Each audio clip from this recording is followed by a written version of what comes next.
सो इस वीडियो में हम डिटेल में सीखने वाले हैं JDBC एंड MySQL क्या होता है, JDBC MySQL को सीखना क्यों है and more importantly JDBC and MySQL को यूज़ करके एक अच्छा प्रोजेक्ट कैसे बना सकते हैं। सो इसको अचीव करने के लिए हमने इस ट्यूटोरियल को 4 स्मॉल टास्क में डिवाइड किया है। फर्स्ट टास्क में हम MySQL सर्वर को अपने PC पे इंस्टॉल करना सीखेंगे कि कैसे हम MySQL सर्वर को डाउनलोड कर सकते हैं और अपने PC पे इंस्टॉल कर सकते हैं।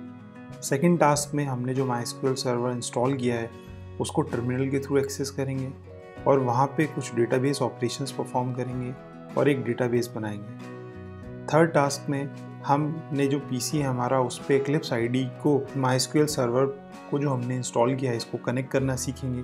देखेंगे कि जो कनेक्टर है वो कहाँ से डाउनलोड करना है और आई वुड सजेस्ट अगर आपके पास Eclipse IDE नहीं है तो आप Eclipse IDE इंस्टॉल कर लीजिएगा। एंड लास्टली हम इस Eclipse में एक प्रोजेक्ट बनाएंगे और उस प्रोजेक्ट में जावा का प्रोग्राम के थ्रू हम ये जो MySQL सर्वर पे हमने डेटाबेस बनाया था उस डेटाबेस को एक्सेस करेंगे उस जावा प्रोग्राम के थ्रू जो हम प्रोजेक्ट बनाने वाले हैं अपने Eclipse में।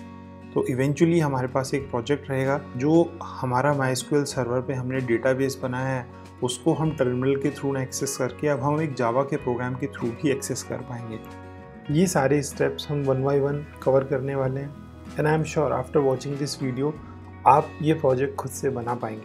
हाय, मेरा नाम आकाश चौहान है और मैं एक असिस्टेंट प्रोफेसर हूँ और इससे पहले मैं काफ़ी सारी MNCs में एज ए सॉफ्टवेयर इंजीनियर काम कर चुका हूँ और मैं पिछले 10 सालों से जावा को अपने प्रोफेशन में यूज़ कर रहा हूँ। मैं इस चैनल पर वीक जावा की एक वीडियो अपलोड करने का ट्राई करता हूँ in which I try to explain coding concepts in most easiest possible ways. So चलिए इस प्रोजेक्ट को भी ईजी तरीके से समझते हैं। सो चलिए टास्क 1 को अचीव करते हैं। हम MySQL सर्वर को अपने सिस्टम पे कैसे इंस्टॉल करना है, MySQL सर्वर को कहाँ से डाउनलोड करना है वो देखते हैं। तो देखिए इसके लिए क्या करना है, आपने सिंपल गूगल सर्च में MySQL लिखना है और ये ऐसा लिंक दिखेगा आपको www.mysql.com और इस पर आपने क्लिक करना है। और 2 तरीके हैं MySQL सर्वर को इंस्टॉल करने के लिए, डाउनलोड करने के लिए। या तो आप डायरेक्टली डाउनलोड पे क्लिक कर सकते हैं या यहाँ पे MySQL कम्युनिटी सर्वर पे कर सकते हैं। हमें MySQL कम्युनिटी सर्वर चाहिए बेसिकली क्योंकि हम पैसे पे नहीं करना चाहते, जो फ्री वर्जन है वो यूज़ करना चाहते हैं। सो मैं इनडायरेक्ट तरीका दिखाता हूँ। हम डाउनलोड पे जाएंगे और फिर उसके बाद देखिए यहाँ पे एक ऑप्शन होता है MySQL कम्युनिटी GPL, तो ये वाले ऑप्शन पे हमने क्लिक करना है। इसके बाद देखिए हमारे पास 2 ऑप्शन है, एक तो हमारे पास ये MySQL कम्युनिटी सर्वर है और अगर आप विंडोज़ यूज़ करते हैं तो डायरेक्टली एक अलग से लिंक बना हुआ है विंडोज़ वालों के लिए, तो आप यहाँ पे क्लिक कर सकते हैं। मैं मैक यूज़ कर रहा हूँ तो मुझे ज़रूरत नहीं है इस वाले लिंक पे क्लिक करने की। So I directly click on this MySQL community server और ये मेरे सिस्टम की जो कॉन्फ़िगरेशन है वो रीड कर लेगा। और देखिए इसने फिगर आउट कर लिया कि मैं 8.4.0 LTE वर्ज़न यूज़ कर सकता हूँ MySQL का और मेरा जो OS है वो ये है। सो अगर आप मैक यूज़ कर रहे हैं तो ये वाला जो वर्ज़न है ये आपके लिए सही है, मैं इसी को यूज़ कर रहा हूँ बेसिकली, तो ये ठीक चलता है, कोई इशू आता नहीं है इसमें। सो जब आप इस बटन पर क्लिक कर लेंगे, जब ये डाउनलोड हो जाएगा और जब आप इसको इंस्टॉल करेंगे तो कुछ सेटिंग्स हैं जिन पे आपको ध्यान देना है। आई लेट यू नो कौन कौन सी सेटिंग है। जब आप फर्स्ट इसको इंस्टॉल करेंगे तो आपका ऐसा सा कुछ इंटरफेस आएगा। तो बाय डिफ़ॉल्ट ये डिफ़ॉल्ट देखिए यहाँ पे ऑलरेडी डेवलपर वाले ऑप्शन पे ये टिक होगा डिफ़ॉल्ट डेवलपर, बट ये थोड़ा सा हैवी होता है। अगर आपका सिस्टम उतना अच्छा कॉन्फ़िगरेशन वाला नहीं है तो आप डायरेक्टली ये जो सर्वर ओनली वाला है, क्योंकि हमें केवल सर्वर चाहिए MySQL का, हमें बहुत सारी क्लाइंट और बहुत सारी चीज़ें नहीं चाहिए, तो आप डायरेक्टली MySQL सर्वर भी कर सकते हैं इन केस अगर आपको लगता है कि आपका जो सिस्टम है वो उतना सही कॉन्फ़िगरेशन वाला सिस्टम नहीं है। ठीक है, तो ये सबसे पहली सेटिंग आपने ध्यान रखनी है। फिर आप नेक्स्ट पे क्लिक करिएगा और इसके बाद आपने जो सबसे इम्पॉर्टेंट बात ध्यान रखनी है, बच्चे यहाँ पे मिस्टेक करते हैं, तो आप ये ध्यान रखिएगा जब आपसे रूट का पासवर्ड पूछेगा ना, भले से ये इसको वीक दिखाएगा, आप इसका पासवर्ड सिंपल रूट ही रखिएगा, है ना। रूट प्रोफाइल है, मतलब ये जो हमारा यूज़र नेम होगा वो रूट है ऑटोमेटिकली है और उसका पासवर्ड भी आप रूट रखिएगा। अगर ये एक्सेप्ट नहीं करता है तो उस केस में थोड़ा कॉम्प्लेक्स बनाइएगा। अगर ये वीक दिखाता है, एक्सेप्ट करता है, तब इसका पासवर्ड सिंपली आप रूट रहने दीजिएगा। आप चाहते हो कि कोई एक और अलग यूज़र प्रोफाइल बने तो आप उस केस में भी एक नया यूज़र ऐड कर सकते हो। उसमें आपसे ये यूज़र का नेम पूछेगा, उसका रोल पूछेगा, उसका पासवर्ड पूछेगा, तो एक अलग यूज़र भी बना सकते हो, बट जो प्रोजेक्ट हम क्रिएट कर रहे हैं उसके लिए ये वाला जो काम है ये सफिशिएंट है। जो मैंने आपसे बताया ये वाला काम सफिशिएंट है, मोर देन इनफ है अगर आप रूट का पासवर्ड सेट कर लेते हो। तो आई होप आप ये सेटिंग करके इसको अच्छे से इंस्टॉल कर लेंगे।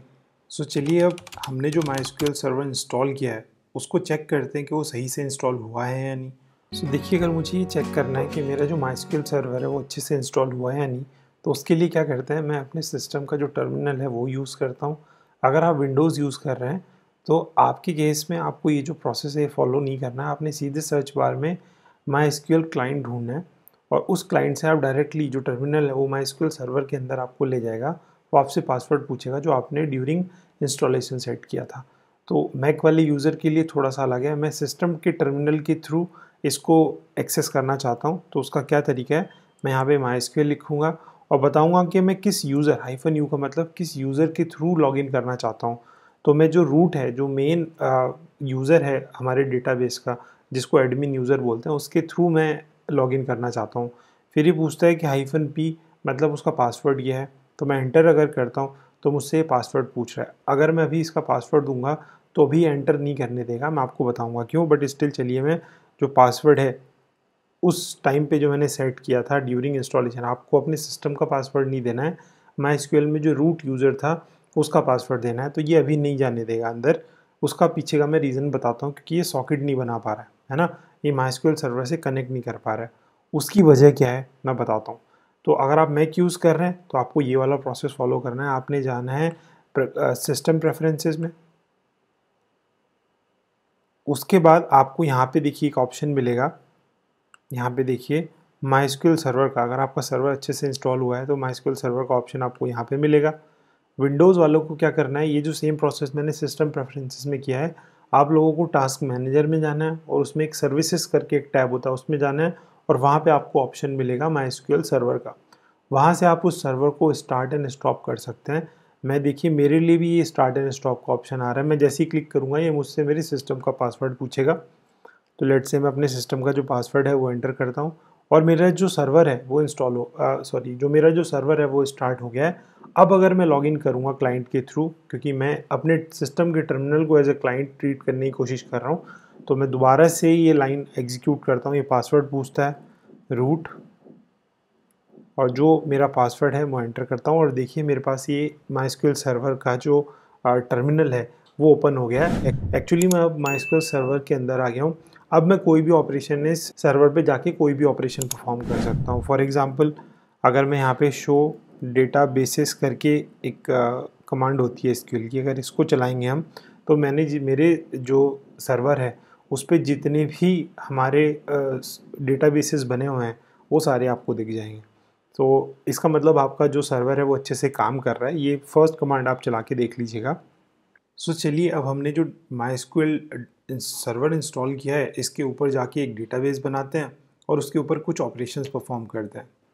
तो हमने शो डेटाबेसेस करके एक कमांड देखी थी जिससे हमें पता चल जाता है कि कितने डेटाबेस हमारे सर्वर पे बने हुए हैं। अगर हमें कोई नया डेटाबेस बनाना होता है तो उसकी कमांड होती है क्रिएट डेटाबेस, और लेट से हम अपने जो डेटाबेस है उसका नाम रख लेते हैं MySQL डेटाबेस, और इसी के अंदर हम आगे जाके टेबल्स बनाएंगे। अब मैं अगर शो डेटाबेसेस कमांड चलाऊंगा तो मेरा डेटाबेस भी आ जाएगा जो मैंने बनाया है MySQL डेटाबेस। अब आप ध्यान रखिएगा, अगर मुझे आगे जाके इसके अंदर टेबल बनानी है या कोई और काम करना है तो मुझे ये डेटाबेस का नाम लिखना पड़ेगा, तब आगे जाके मैं इसमें कमांड चला पाऊँगा। तो ऐसा मैसेज ज़रूर आना चाहिए, डेटा बेस चेंज्ड। सो अगर हमें अपनी कोई नई टेबल बनानी है इस डेटाबेस में तो उसकी कमांड होती है क्रिएट टेबल, और उसका नाम रख लेते हैं लेट्स से MySQL टेबल, और यहाँ पे हम उसकी जो एट्रीब्यूट्स है वो दे देंगे। तो मैं चाहता हूँ कि उसमें जो फर्स्ट कॉलम बने वो आईडी के नाम से बने और वो इंटीजर टाइप की हो, मतलब नंबर हो उसमें।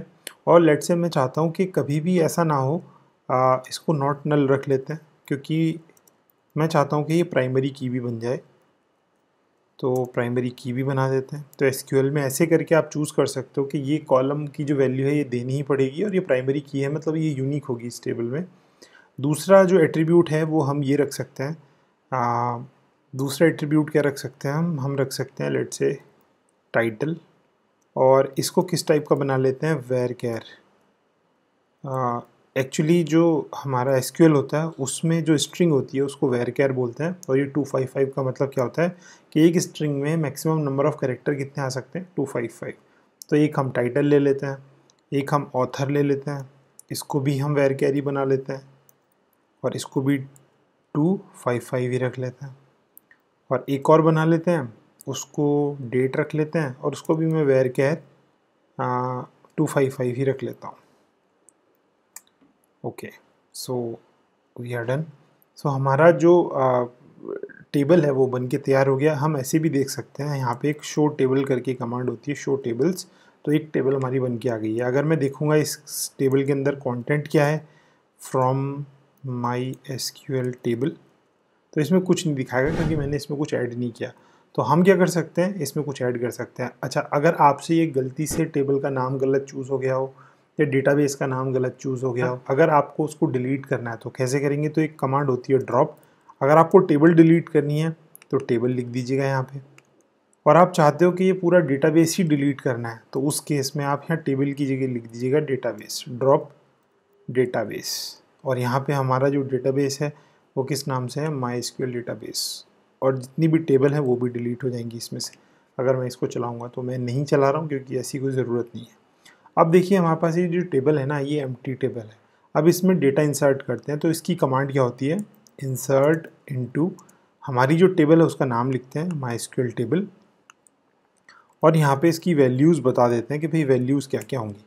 अब मुझे पता है कि मेरी जो फर्स्ट कॉलम है YD है तो उसको 1 रख लेते हैं, और बाकी सारे वेर केयर मतलब स्ट्रिंग है ना। तो मैं भी फ़िलहाल के लिए डबल कोटेशन से उनकी एम्प्टी वैल्यू ले लेता हूँ, अभी पॉपुलेट कर लेंगे। और एक अच्छी बात यह है MySQL में आप सिंगल कोड में भी स्ट्रिंग रख सकते हो। तो मैं दोनों से करके दिखाता हूँ। चलिए, हमारा जो सेकंड कॉलम थी that was I think what was that, title और what, yes, second value is title. तो इसका नाम रख लेते हैं MySQL और इसका नाम अमित रख लेते हैं, और लेट से डेट रख लेते हैं हम अपने पास से 2024 और एंटर कर देते हैं।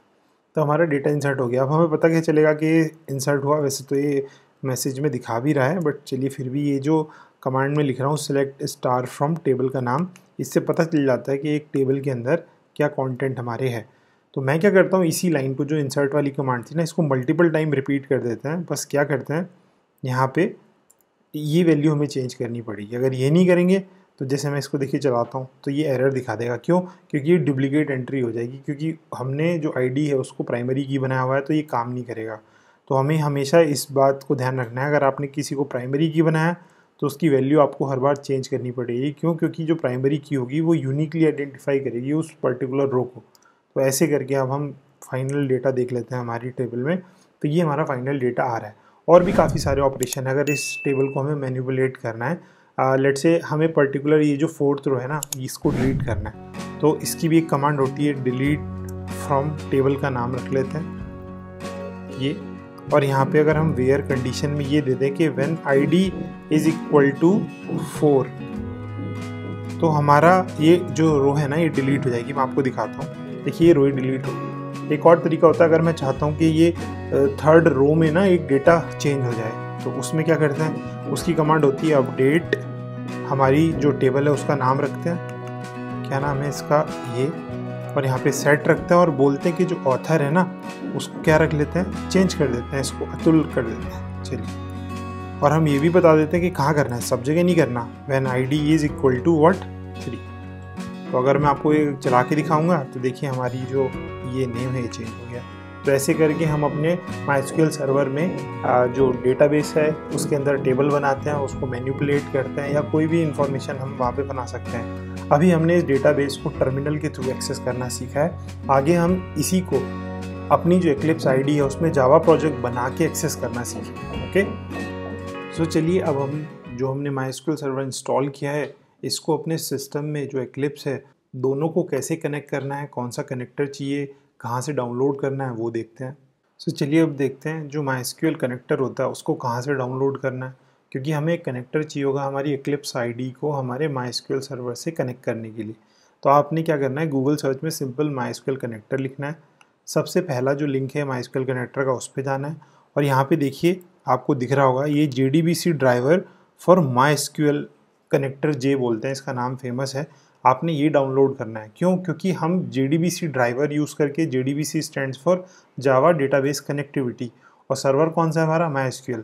तो हमें जावा जहाँ पे कंपेटेबल हो जिस ड्राइवर के साथ, वो ड्राइवर चाहिए, वो कनेक्टर चाहिए जिससे हम जावा को MySQL से कनेक्ट कर पाएँ। तो दिस इज़ बेस्ट। तो हम क्या करते हैं, इसको डाउनलोड करते हैं। आपने क्या करना है, इस पर डाउनलोड पे जाइएगा और यहाँ पे आपको एक इंडिपेंडेंट जो फाइल होती है वो डाउनलोड करिएगा। तो यहाँ पे एक ऑप्शन आता है प्लेटफॉर्म इंडिपेंडेंट, तो यहाँ पे एक जिप फाइल होगी, ये जिप फाइल आपने डाउनलोड करनी है। आप ध्यान रखिएगा, ये वाली जिप फाइल, ओके। और जब आप इस जिप को डाउनलोड कर लेंगे तो इसको एक फोल्डर में अनजिप करिएगा। इसके अंदर एक जार फाइल है जो हमारे लिए इंपॉर्टेंट है। जब हम प्रोजेक्ट बनाएंगे आगे जाके एक्लिप्स का, तो इस जिप को यूज़ नहीं करेंगे। हमने इस जिप को जो अनजिप करके एक फ़ाइल उसके अंदर है जार फाइल, उसको वहाँ से फैच करना है। तो ऑलवेज़ मेक श्योर कि जब आप इसको डाउनलोड करेंगे इस जिप फाइल को आप अनजिप करें कहीं एक फ़ोल्डर में। इसके बाद क्या करना है, हमें एक नया प्रोजेक्ट बनाना है जावा का। तो आपने जाना है फाइल पे, न्यू पे, और एक जावा प्रोजेक्ट नया बनाते हैं। इसका नाम रख लेते हैं let's say JDBC MySQL project, JDBC MySQL project, और यहाँ पे फिनिश कर देना आपने।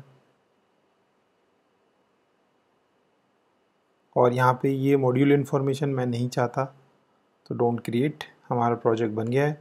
इस SRC फोल्डर के अंदर एक फ़ोल्डर भी एक पैकेज बना लेते हैं, क्योंकि हमें एक क्लास बनानी रहेगी।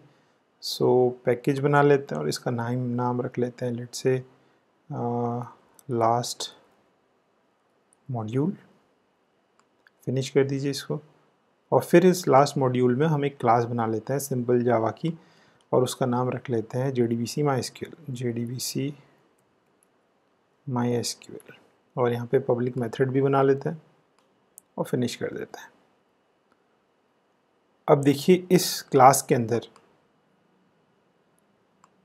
अब ये हमने क्लास बना ली। जब आप ये फाइल बना लेंगे, क्योंकि हमने प्रोजेक्ट बना लिया, पैकेज बना लिया, जावा की क्लास बना ली, अब हम यहाँ पे कोड लिख सकते हैं जो भी हमें JDBC MySQL का कनेक्शन का कोड लिखना है। बट हमारे पास कनेक्टर नहीं है, तो पहले एक्लिप्स को MySQL से कनेक्ट करते हैं। कनेक्टर हमने डाउनलोड कर लिया और बस उसको इस प्रोजेक्ट के बिल्ड पाथ में ऐड करना है। तो क्या करना है, आपने कैसे कॉन्फ़िगर करते हैं किसी प्रोजेक्ट का बिल्ड पाथ, आपने इस पर राइट क्लिक करना है। इसके बाद आपने बिल्ड पाथ पे जाना है और यहाँ पे कॉन्फ़िगर बिल्ड पाथ पे जाना है, ओके। इसके बाद हम ये जो लाइब्रेरी टैब है इस पर क्लिक करेंगे और यहाँ पे एक मॉड्यूल पाथ करके एक हमारे पास फोल्डर है, इस पर क्लिक करेंगे। अब देखिए दो ऑप्शन है आपके पास। एक ऑप्शन है, देखिए यहाँ पे एक ऑप्शन है ऐड जार, और दूसरा ऑप्शन है हमारे पास add external jar. Add jar का मतलब क्या होता है और ऐड एक्सटर्नल जार का मतलब क्या होता है? ऐड जार का मतलब होता है कि आपके कहीं ना कहीं इस वर्क स्पेस में जहाँ पे काफ़ी सारे प्रोजेक्ट बने हुए हैं, वहाँ पे किसी न किसी प्रोजेक्ट में ये जिप फाइल जो है ये यूज़ हो रही है, मतलब ये जार फाइल यूज़ हो रही है, तो मैं उन प्रोजेक्ट से भी इनहेरिट कर सकता हूँ। बट ऐसा सा केस नहीं है, मैंने जस्ट अभी इसको डाउनलोड किया है। तो उस केस में आपको क्या करना पड़ेगा, आपको ये ऐड एक्सटर्नल जार ही करना पड़ेगा। तो हमने क्या करना है, इस पर क्लिक करना है ऐड एक्सटर्नल जार्स पे, और हमने जहाँ पे वो हमारी जिप फाइल थी उसको लोकेट करना है, एक्चुअली जो हमने अनजिप की थी, है ना।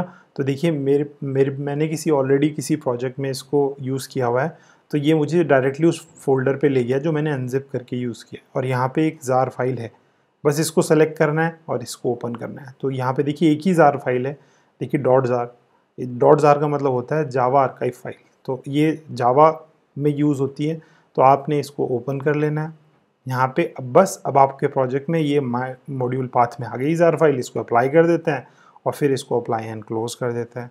अब देखिए जब हम ये कर लेंगे तो हमें ये कैसे पता चलेगा कि ये सही से इंक्लूड हो गए या नहीं। तो हम क्या करते हैं, एक बहुत फेमस सी जो लाइब्रेरी है इसकी वो इंपोर्ट करके देख लेते हैं, java.sql, और इसमें जो कुछ भी है सब इंपोर्ट करा लेते हैं।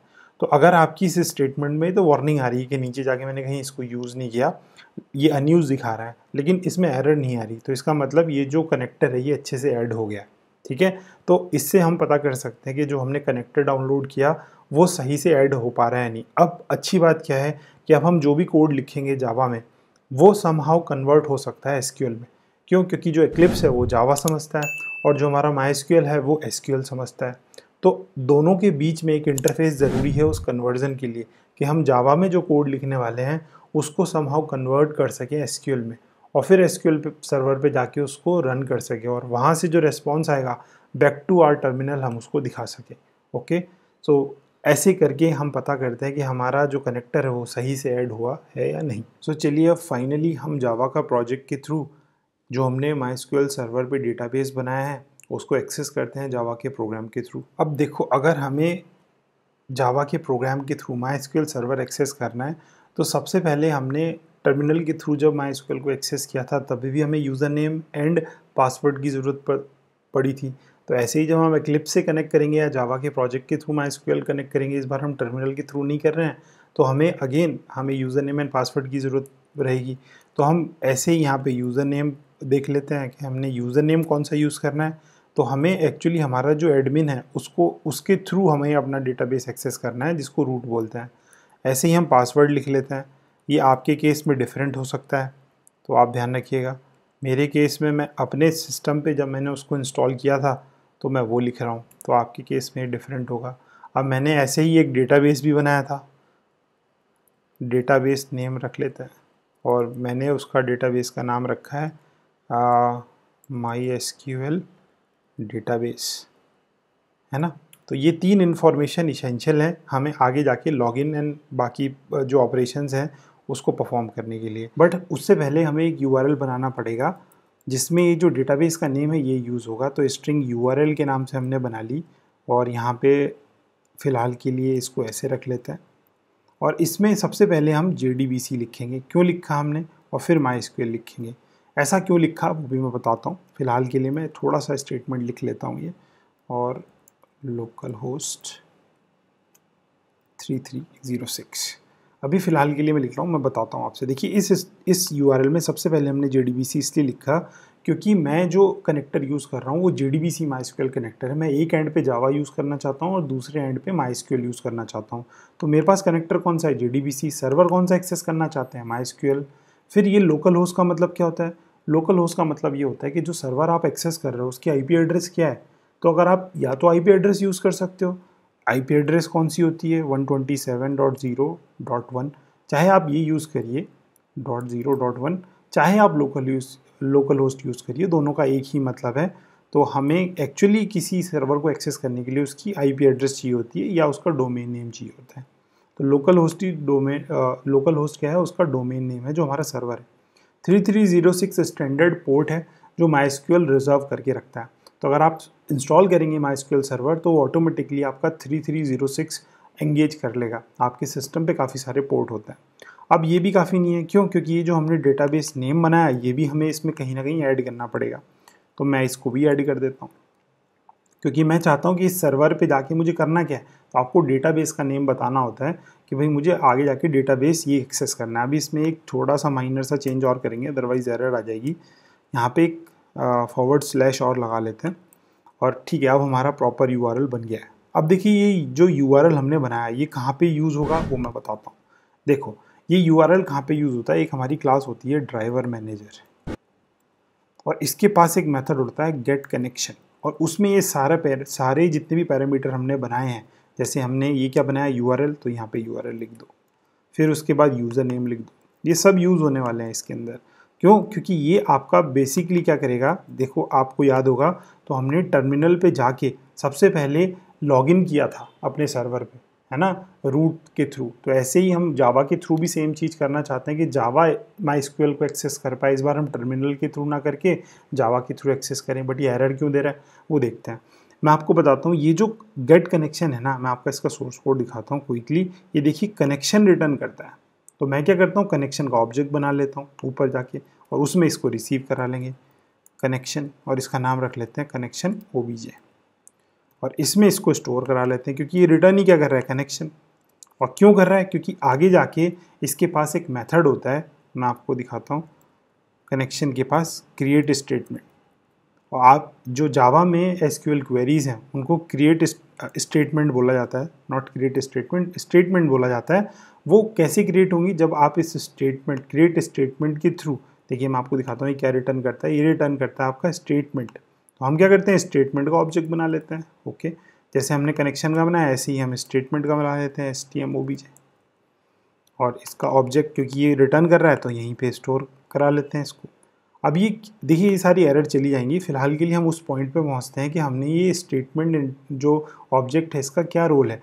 इसका रोल ये है क्योंकि इसके पास दो क्वेरी होती हैं जिनको जावा यूज़ करता है अलग अलग टाइप की जो एसक्यूएल क्वेरी है उनको एग्जीक्यूट करने के लिए। जैसे इसके पास एक क्वेरी होती है एग्जीक्यूट क्वेरी, है ना। एक तो मेथड होता है इसके पास ये वाला, है ना, और एक होता है इसके पास, मैं दोबारा से लिखता हूँ, एग्जीक्यूट अपडेट। तो ये दो स्टैंडर्ड मेथड है इसके पास जो ये यूज़ करता है MySQL सर्वर पे जाके क्वेरी एग्जीक्यूट करने के लिए। अब देखिए ये तो हम जावा में कोड लिख रहे हैं तो ये कोड तो SQL सर्वर पे जाएगा नहीं, बट जो हमने JDBC कनेक्टर बीच में यूज़ किया है वो यहाँ से फैच कर सकता है SQL की क्वेरीज और उनको ले जाएगा और MySQL सर्वर पे रन करेगा और जो रिजल्ट है उसको वापस से जावा पे ले आएगा। तो ये जो दो टाइप के मेथड हैं ये अलग अलग टाइप की क्वेरी लिखने में हेल्प करते हैं। मैं सबसे पहले आपको ये वाला मेथड समझाता हूँ, ये जो एग्जीक्यूट अपडेट है इसका क्या रोल है ना, और फिर मैं बाद में आपको एग्जीक्यूट क्वेरी पे लेके आऊँगा। तो अगर हमें किसी टेबल के अंदर कुछ भी अपडेट करना हो, कुछ डिलीट करना हो, कुछ इंसर्ट करना हो या कुछ रिप्लेस करना हो तो उस केस में वो वाली क्वेरी आप किस में पास करोगे, एग्जीक्यूट अपडेट में, है ना। तो मैं यहाँ पे एक ऐसी क्वेरी लिख लेता हूँ जो जाके हमारी टेबल में कुछ ऐड करेगी। तो टेबल में शायद हमारे 3rd या 4th कॉलम तक हमने डेटा ऐड किया था तो उसके आगे हम ऐड कर लेते हैं। तो इंसर्ट इनटू, हमारी टेबल का नाम था MySQL टेबल लिख लेते हैं यहाँ पे। ओके, तो I hope this is clear. मैं आपको दिखाता हूँ, देखिए यहाँ से देखिए इसको थोड़ी सी और अच्छे से क्लियरिटी आएगी आपको। तो मैंने इंसर्ट इनटू MySQL टेबल किया और वैल्यूज़ दे देते हैं कि कौन कौन सी हमें डेटा स्टोर कराना है। तो आई थिंक 4 तक किया था हमने, तो मैं 5 से करना स्टार्ट करता हूँ क्योंकि ये प्राइमरी की थी। और फिर ये सिंगल कोटेशन में लिखिएगा क्योंकि बाहर भी स्ट्रिंग लिखी है। तो यहाँ पे हमारा टाइटल था तो इसको MySQL लिख लेते हैं, कॉमा, फिर हमारा ऑथर आता था तो ऑथर लेट से अंकित लिख लेते हैं, और फिर हमारी डेट थी तो डेट को आप 2/24 लिख लेते हैं। अभी एरर क्यों आ रही है, एरर चली जाएगी। सबसे पहली एरर पे चलते हैं फिर इसको रिजॉल्व करते हैं। तो ये क्या बोल रहा है, आप इसको या तो थ्रो करो या फिर surrounded with try and catch. तो मैं इसको थ्रो कर देता हूँ क्योंकि मैं नहीं चाहता कि इसकी ट्राई कैच मुझे लिखनी पड़े। तो देखिए मैंने यहाँ थ्रो कर दिया, जस्ट डिक्लेयर कर दिया कि ये एक्सेप्शन आगे जाके आ सकता है। तो चलिए एरर भी चली गई। अब देखिए ये जो मेथड है ना ये रिटर्न करता है आपकी इंटीजर वैल्यू, देखिए यहाँ पे। तो इसको किसी में स्टोर भी करा लेते हैं, किसी इंटीजर में, इंट ए में, है ना, और इसको प्रिंट करा लेते हैं। तो हमें ये पता चल जाएगा कि हमारा अभी तक जो हमने किया वो चल भी रहा है नहीं। आप ध्यान रखिएगा, अगर इसने 1 रिटर्न किया तो हमारी ये जो क्वेरी है ये सर्वर पे जाके अच्छे से एग्जीक्यूट हुई, डेटा भी ऐड किया। अगर ये 0 रिटर्न करता है या कोई एक्सेप्शन जनरेट करता है तो उस केस में हमारा जो क्वेरी है वो सही से एग्जीक्यूट नहीं हुई। तो मैं क्या करता हूँ, इस कोड को चला के देखता हूँ कि सही से कनेक्शन बन रहा है या नहीं, और बाकी सारी चीज़ें, ये जो इंसर्ट में मैंने डेटा कर रहा हूँ मैं ये, तो क्या ये इस टेबल में जाके ऐड हो भी रहा है या नहीं। तो मैं रन एस पे जाऊँगा, जावा एप्लीकेशन पे जाऊँगा और देख लेते हैं 1 प्रिंट होता है क्या। 1 प्रिंट हो रहा है, इसका मतलब हमारी टेबल में जाके सही से ऐड हो गया। अभी मैं वो जो टेबल बनाई है SQL की वो यहाँ पे भी देखेंगे हम फिलहाल के लिए। अब हम इतना हमें 6 समझ आ गया। अब देखिए ये एग्जीक्यूट क्वेरी क्या करता है, एग्जीक्यूट अपडेट समझ आया, एग्जीक्यूट क्वेरी क्या करता है। तो इसमें आप वो क्वेरी पास करेंगे जो आपकी टेबल तो चेंज नहीं करती है लेकिन उससे कुछ मेटा डेटा फैच करने के काम में आती है वो क्वेरी, है ना। तो ये सारी क्वेरी मैं SQL में लिख रहा हूँ बट जावा में एज ए स्ट्रिंग ट्रीट हो रही हैं जिसको JDBC फैच करके आगे भेज दे रहा है। तो मैं इसको भी स्ट्रिंग की फॉर्मेट में लिखता हूँ। इसमें हम सेलेक्ट स्टार फ्रॉम और अपनी टेबल का नाम लिख लेते हैं सिंपल MySQL टेबल। अब देखिए ये तो इंटीजर नहीं होगी क्योंकि ये तो टेबल होगी। अब जो टेबल MySQL सर्वर पे स्टोर होती है वो तो टेबल की फॉर्म में होती है जो ये टेबल है, लेकिन ये जावा कैसे स्टोर करेगा, जावा तो क्लास ऑब्जेक्ट पे काम करता है। तो इसका रिटर्न टाइप से हमें पता चल जाएगा कि एग्जीक्यूट क्वेरी क्या रिटर्न करता है। तो ये क्या करता है, रिजल्ट सेट रिटर्न करता है। तो हम क्या करते हैं, रिजल्ट सेट का ऑब्जेक्ट बना लेते हैं, है ना, और उसमें इसको स्टोर करा लेंगे क्योंकि यही रिटर्न कर रहा है। इसका नाम रख लेते हैं RST OBJ और इसके इक्वल कर देते हैं। अभी मैं बताऊंगा कि क्यों किया ये हमने इसके इक्वल। ओके, यहाँ तक हो गया। अब अगर मैं इसको प्रिंट कराऊंगा तो ऐसे काम नहीं चलेगा, ये वैसे काम नहीं करता है। इस रिजल्ट सेट जो ऑब्जेक्ट बनाया हमने, इसके पास क्या लिबर्टी है कि अगर आप इसको यूज़ करेंगे और इसके अंदर एक मेथड होता है गेट स्ट्रिंग करके, अगर आप इसको यूज़ करेंगे ना तो आप ये बता सकते हो कि कौन सी कॉलम का डेटा चाहिए। तो मैं अगर इससे बोलूँ कि जो मेरी आईडी कॉलम है ना उसका डेटा मुझे चाहिए, फैच करके ला के दो, तो ये जो कॉन्सेप्ट है ये अगर मैं हर एक कॉलम पे लगाऊं और हर एक रो पे लगाऊं तो ये मैं जो टेबल है उसको टेबल की फॉर्म में ही प्रिंट करा सकता हूँ। ऐसा लगेगा कि वो टेबल है बट वो बेसिकली क्लास ऑब्जेक्ट यहाँ पे यूज़ हो रहा है उस टेबल को स्टोर कराने के लिए। तो मैं क्या करता हूँ, इस स्टेटमेंट को ना वाइल में लिख लेता हूँ जिससे कि मेरी हर एक रो प्रिंट हो जाए। तो मैं इस रिजल्ट सेट को लेता हूँ और इसका एक मेथड होता है, उसका नाम रख लेते हैं नेक्स्ट, उसका नाम होता है नेक्स्ट। तो ये इसका क्या काम होता है कि हर एक रो पे जाती है, जब तक रो है आपके पास आपकी टेबल के अंदर तब तक ये चलता रहेगा। अब क्या करें हम, जो इस ये जो रिजल्ट सेट है इसके पास ही मेथड है गेट स्ट्रिंग, और आईडी क्या है, हमारी जो टेबल है उसकी फर्स्ट कॉलम ऐसी, दूसरी टाइटल है, थर्ड ऑथर है और फोर्थ इज द डेट। तो मैं क्या करता हूँ, एक या तो मैं स्ट्रिंग बना लेता हूँ फिर उसको प्रिंट कराऊंगा, या मैं डायरेक्टली इसको system.out.println में लिख लेता हूँ, है ना। हमारा जो आईडी है वो आ गई, इसको डबल कोट में लिख लेते हैं get string and double quote में लिख लेते हैं और ये हटा देते हैं। अच्छा, ये तो केवल आईडी आई। ऐसे ही हम क्या कर सकते हैं, कॉमा लगा के हम दूसरी जो कॉलम है वो भी पिक कर लेते हैं। तो फर्स्ट रो का फर्स्ट कॉलम आया, है ना, ऐसे कर लेते हैं। और यहाँ पे देखिए क्या लिख लेते हैं, हमारा सेकंड कॉलम थी टाइटल। ओके, ऐसे ही यहाँ पे भी फिर दोबारा से कॉमा लगा के फिर दोबारा से हम आगे ऑथर को एक्सेस कर सकते हैं, है ना। अभी हम फर्स्ट कॉलम में चल रहे हैं, सॉरी फर्स्ट रो में चल रहे हैं, फिर दोबारा से कॉमा लगाते हैं। ओके, इसको थोड़ा साइड कर देते हैं और फिर यहाँ पे लास्ट में हमारी एक और लास्ट की कॉलम है उसको एक्सेस कर लेते हैं, that is date not data. तो हमारा ठीक है, ये प्रिंट हो गया। ओके, और हम चाहते हैं कि जब ये एक रो एक्सेस कर ले तो दोबारा से नई लाइन में आए, तो मेरे ख्याल से ये आएगी शायद, क्योंकि मैंने println यूज़ किया है। ओके, तो अगर मैं इस कोड को चलाऊँगा तो अभी फ़िलहाल एरर आ सकती है क्योंकि मैंने 5 ऑलरेडी ऐड किया है, 6 पे नहीं आएगी। और ये फिर 6 जो रोज़ हैं उनको फैच करके लेके आ रही है, रिजल्ट सेट में स्टोर करा रही है और उसको प्रिंट कर रही है ना। तो ये एक बार करके देख लेते हैं कि हमारी जो टेबल है वो टर्मिनल पे प्रिंट होती है या नहीं, ये 1 प्रिंट होता है या नहीं। ओके, तो दोबारा से इस कोड को चलाते हैं और देखते हैं 1 प्रिंट हो रहा है और हमारी टेबल प्रिंट हो रहा है या नहीं। तो देखिए हमारी 1 भी प्रिंट हो गया और हमारी जो टेबल है वो भी प्रिंट हो गई। 1 2 3 4 5 6 MySQL और ये तो ये नेम और फिर ये डेट। तो अभी हमने अचीव क्या किया एक्चुअली, अगर आप ध्यान से देखो तो ये काम पहले मैं टर्मिनल के थ्रू कर रहा था, बट अब हमने अब जावा प्रोजेक्ट के थ्रू कर पाए। तो इसका जो आगे जाके एप्लीकेशंस है वो क्या है कि अभी आपने जावा के थ्रू इसको एक्सेस किया, बट सपोज़ करिए कि आपने एक वेब एप्लीकेशन बनाई या एक GUI एप्लीकेशन बनाई, वहाँ पे आपने यूज़र की इन्फॉर्मेशन ले ली और वहाँ पे एक बटन ऐड कर दिया कि ऐड इनटू टेबल।